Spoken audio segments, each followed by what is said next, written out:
I'm EZRAH reporting on today's hottest issues and the biggest stories. This is the Manila Times.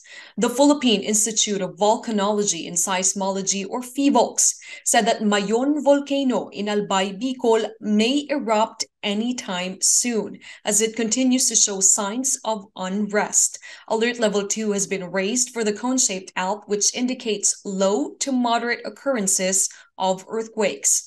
Meanwhile, closer to Metro Manila, Taal Volcano in Batangas is also showing increased degassing activity, releasing over 5,000 tons of sulfur dioxide per day, and an upwelling of hot volcanic fluids occurring at the main crater. It's currently on alert level 1. Its volcanic smog blanketed the towns of Agoncillo, Balete, Batangas, and Laurel, which experts say could irritate the eyes, throat, and respiratory tract.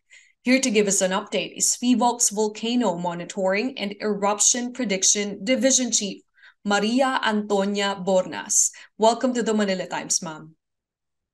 Ma'am Mariton, give us an update on the current situation on Mayon Volcano and Taal Volcano. Let's go with Mayon Volcano first po, which is currently on alert level 2.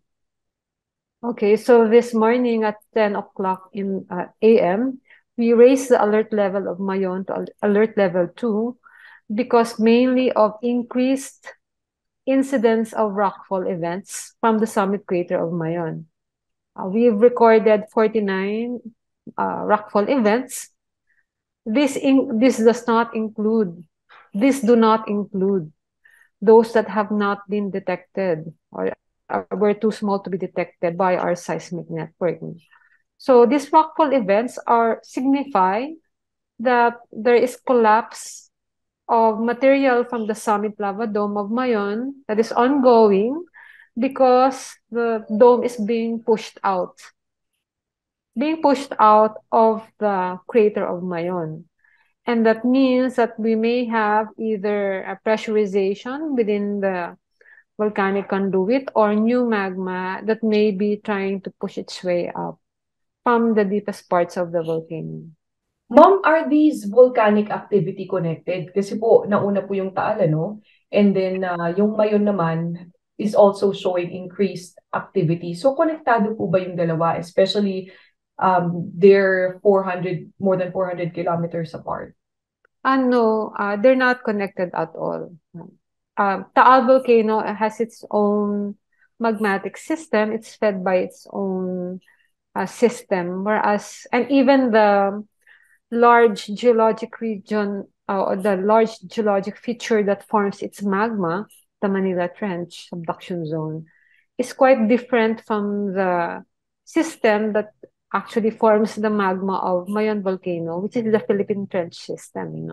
So these two volcanoes are in different settings totally. I'm asked this question all the time. It's not uncommon to have two volcanoes at unrest at the same time.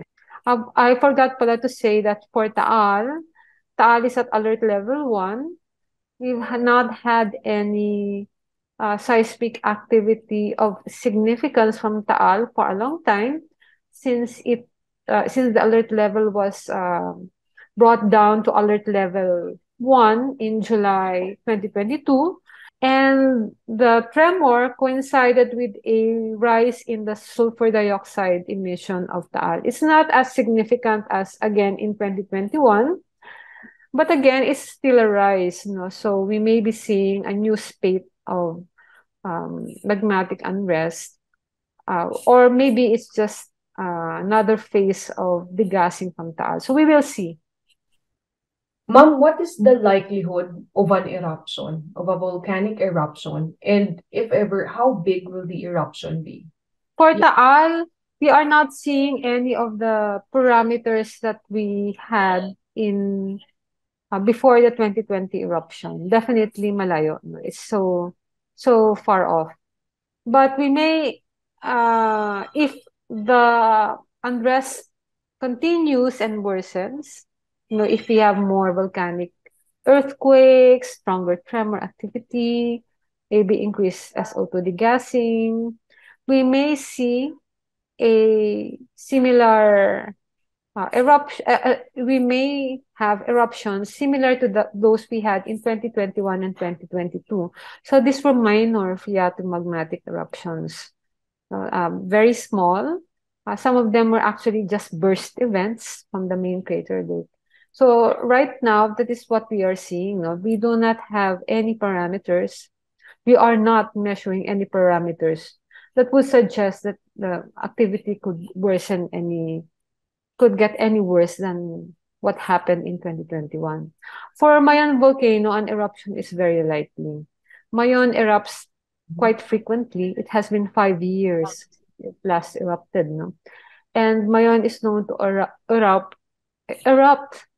within as soon as 3 years or as later as 10 years. So we are in that period now of an eruption, and then we have a dome at the summit that has been collapsing. So the likelihood of a magmatic eruption is quite high. Ma'am, like what you said, Taal is not cause for worry because it will not erupt, not like the 2020 event. But Mayon is very likely to erupt anytime soon. And you also added, to add some context, it erupts quite frequently. So the last was 5 years ago. So can you describe what kind of eruption are we expecting from Mayon volcano? And is this a cause for worry, ma'am? Of course, it is always a cause for worry when we have eruptions from Mayon. Mayon's behavior it varies or it swings between yung quiet na effusion of lava. You can have the growth of a summit dome, and then sometimes quiet effusion of lava flow, like in 1993 and in 2006, no? Nagluwa lang Mayon, essentially spewed out a very long lava flows. But then we also have another side of Mayon that produces explosive eruptions. For example, in 2000, we had a lot of explosive eruptions from Mayon. And of course, the very infamous 1814 eruption of Mayon buried the ruins of Kagsawa, diba? Kagsawa Church. So this kind of activity produces a very lethal hazard called pyroclastic density currents, or PDCs. Or I think people know this more like are more familiar with the term pyroclastic flow. And in Albay, they call it uson. They have a special name for it. So this is essentially a mixture of fragmented volcanic material, ash, very hot rocks, very hot gas that rush down the volcanic slopes. No? So PDCs or uson are very lethal. They can burn everything in their path. They can kill people. And that is why we have a permanent danger zone around Mayon Volcano. Because if we have a sudden eruption, even at low alert, even at alert level 0, if we have a sudden steam-driven eruption, you can have a PDC or an ozone that can reach that can flow down the rivers. They typically flow down the rivers, no? But of course, when they approach the lowlands, kumakalat, they spread out. But if you have even a minor eruption, you can have a PDC within the 6-kilometer permanent danger zone. Of course, if we have a major eruption, the PDCs can exceed these limits. No? That is why when we have the possibility, if parameters show that an explosive eruption is possible, then we increase the areas for evacuation just to make sure that nobody gets harmed by these harmful PDCs. Also, in the long term, in the longer term, these PDCs produce a lot of very erodible deposits, no, around the volcano, and the material they dump, when they get rained on, they become lahars. They become the lahars of Mayon. So really, the explosive eruptions are a big problem for the people of Albay. Ma'am, to repeat what you said, no, an eruption from the Mayon volcano is inevitable. And you explained what kind of eruption it will be. But how big will this eruption be? And who will be affected? Sino-sino po kaya yung maapektuhan sa eruption na to? So right now, we don't have any indication of how big this is. In fact, if we typically look at ground deformation data. This is yung data. We have a lot of instrumentation. Mayon is the best instrumented volcano in the Philippines. No? We have various volcano ground deformation monitoring stations around the volcano. The measurement of ground deformation actually gives us an indication of how large the eruption would be. But right now, actually, it's very atypical yung ground deformation niya. It's not really typical volcanic signature. So it's difficult to say how large this eruption will be. We still may be in the early phases of this unrest. We are still looking at the classical ground deformation signature of the eruption. And if that already happens, then we will be able to calculate the potential volume of the magma that is causing unrest. But right now, we really can't based on parameters. So we don't have an idea of how to judge how this eruption will turn out to be. Ma'am, lastly, what is your advice to those living near the danger zones or those living near the crater of Mayon Volcano and to the rest of Luzon? I think like yung mga kababayan natin, our fellow men, the Albayanos living around the volcano, they know already what to do and what to expect, you know. So they know that at alert level 2, they should avoid the permanent danger zone. And this is the 6-kilometer radius around the volcano. They should already get ready just in case they need to evacuate. And they should listen to authorities, authority when, especially pay attention to the news. And if there are any phenomena or events or observations that they may have observed, to kindly report this to PhiVolcs. We have an observatory in Legazpi City, it's in Linon Hill, because their observations may be very important to our monitoring. These observations can be treated as data for assessing the volcano. And for the rest of Luzon, I think we need to expect that we may have an eruption, if not this year, maybe next year. So, but we should always be ready, especially with Mayon, it's our most active volcano.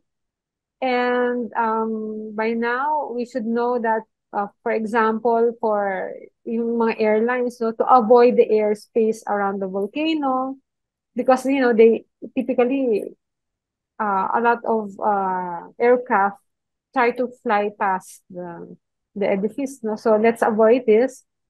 People who are reading about the volcano, please stop spreading false information. We always get this, when we have volcanic activity, some of these old photographs of eruptive activity are regurgitated in the media and then misrepresented as happening now. So that causes a lot of panic, and it actually produces a lot of work for us, which takes us away from the actual monitoring and scientific work that we should be doing. So let's avoid spreading false news. And again, if there is any information that you think may be useful for us, if you have any observation, to kindly report this to PhiVolcs.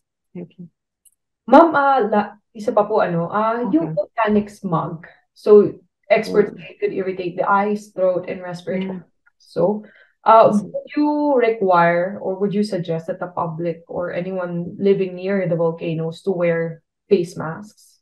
Yes, a volcanic smog or VOG has been a long-term problem in Batangas province and even in the other neighboring provinces around Taal Volcano. No? It's one of those things that we never expected. It's actually quite unusual for a volcano that has never exhibited sulfur dioxide in the monitoring past to have erupted quite strongly, and then after a year spew out so much sulfur dioxide. No? And until now, no, we are still uh, experiencing sulfur dioxide from Taal. It's been 2 years, no? It's been more than 2 years of continuous, no?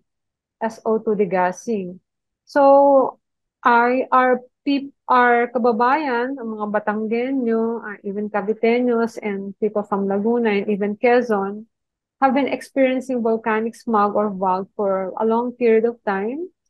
And they are already familiar with the hazard that this can pose, no? So, respiratory distress, especially again for the vulnerable populations, yung mga seniors, expecting mothers, infants, children, people with respiratory diseases. So they are the most vulnerable. The excessive SO2 can cause dizziness, vomiting, asthmatic attacks, allergic attacks. And yung prolonged exposure can actually produce toxicity. No? So our local government units would have been grappling with this phenomenon for 2 years, for more than 2 years. They already know what to do. No? They already have their health units activated. They respond quickly to distress calls or emergency calls from their constituents. And this will have to go on for some time, I'm afraid. Especially now for the cities of Tanawan and possibly Talisay, Lipa, and towns of Mataas na Kahoy and Balete, because the prevalent wind direction is towards the east already. So any volcanic smog or fog will be blown to their areas. To just keep on being vigilant, always ready, prepared to assist our constituents when they need assistance, medical assistance, because of exposure to volcanic smog. Thank you for that information, PhiVolcs Volcano Monitoring and Eruption Prediction Division Chief Maria Antonia Bonas. Thank you so much for your time. Okay, thank you. Thank you, Ben. Bye-bye, Miss Eva.